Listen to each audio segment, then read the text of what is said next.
Chapter 12 Part A. The Thursday night passed, and nothing happened. With the Friday morning came two pieces of news.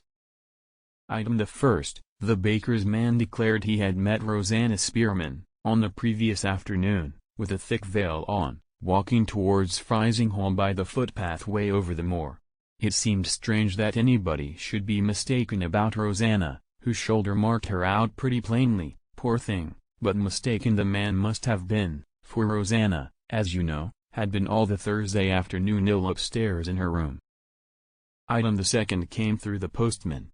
Worthy Mr. Candy had said one more of his many unlucky things, when he drove off in the rain on the birthday night, and told me that a doctor's skin was waterproof.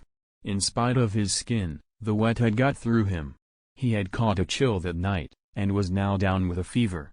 The last accounts, brought by the postman, represented him to be light-headed, talking nonsense as glibly, poor man, in his delirium as he often talked it in his sober senses.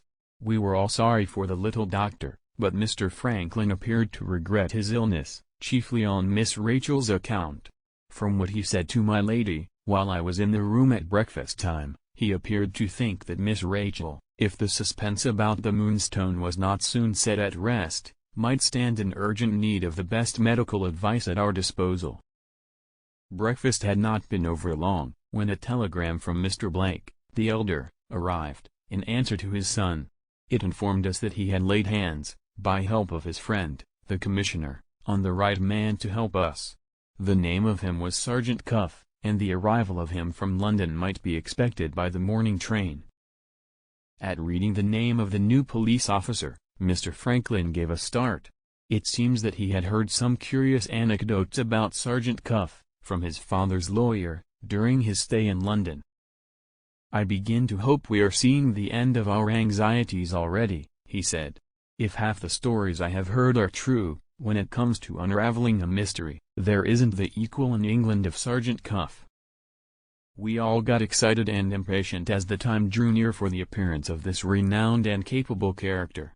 Superintendent Seagrave, returning to us at his appointed time, and hearing that the sergeant was expected, instantly shut himself up in a room, with pen, ink, and paper, to make notes of the report which would be certainly expected from him.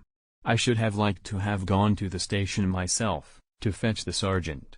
But my lady's carriage and horses were not to be thought of, even for the celebrated Cuff, and the pony chaise was required later for Mr. Godfrey. He deeply regretted being obliged to leave his aunt at such an anxious time, and he kindly put off the hour of his departure till as late as the last train, for the purpose of hearing what the clever London police officer thought of the case. But on Friday night he must be in town, having a ladies' charity, in difficulties, waiting to consult him on Saturday morning. When the time came for the sergeant's arrival, I went down to the gate to look out for him.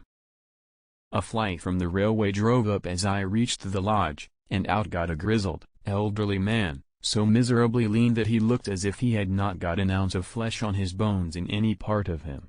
He was dressed all in decent black, with a white cravat round his neck. His face was as sharp as a hatchet, and the skin of it was as yellow and dry and withered as an autumn leaf. His eyes, of a steely light gray, had a very disconcerting trick, when they encountered your eyes, of looking as if they expected something more from you than you were aware of yourself. His walk was soft, his voice was melancholy, his long lanky fingers were hooked like claws. He might have been a parson, or an undertaker, or anything else you like, except what he really was. A more complete opposite to Superintendent Seagrave than Sergeant Cuff, and a less comforting officer to look at, for a family in distress, I defy you to discover, search where you may. "Is this Lady Verinder's?" he asked. "Yes, sir.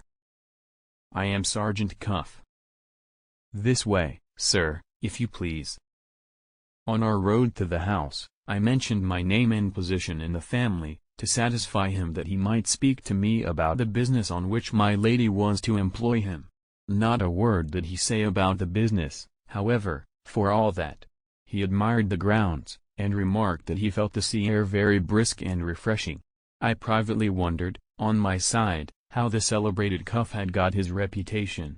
We reached the house, in the temper of two strange dogs, coupled up together for the first time in their lives by the same chain. Asking for my lady, and hearing that she was in one of the conservatories, we went round to the gardens at the back, and sent a servant to seek her. While we were waiting, Sergeant Cuff looked through the evergreen arch on our left, spied out our rosary, and walked straight in, with the first appearance of anything like interest that he had shown yet. To the gardener's astonishment, and to my disgust, this celebrated policeman proved to be quite a mine of learning on the trumpery subject of rose gardens. "Ah, you've got the right exposure here to the south and southwest," says the sergeant, with a wag of his grizzled head, and a streak of pleasure in his melancholy voice. "This is the shape for a rosary, nothing like a circle set in a square. Yes, yes, with walks between all the beds. But they oughtn't to be gravel walks like these. Grass, Mr. Gardener, grass walks between your roses, gravel's too hard for them. That's a sweet pretty bed of white roses and blush roses. They always mix well together, don't they? Here's the white musk rose, Mr. Betteridge, our old English rose holding up its head along with the best and the newest of them. Pretty dear," says the sergeant, fondling the musk rose with his lanky fingers, and speaking to it as if he was speaking to a child.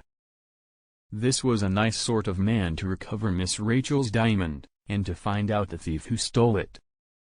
"You seem to be fond of roses, Sergeant?" I remarked. "I haven't much time to be fond of anything," says Sergeant Cuff. "But when I have a moment's fondness to bestow, most times, Mr. Betteridge, the roses get it. I began my life among them in my father's nursery garden, and I shall end my life among them, if I can. Yes. One of these days, please God, I shall retire from catching thieves, and try my hand at growing roses. There will be grass walks, Mr. Gardener, between my beds," says the sergeant, on whose mind the gravel paths of our rosary seemed to dwell unpleasantly. "It seems an odd taste, sir," I ventured to say, "for a man in your line of life."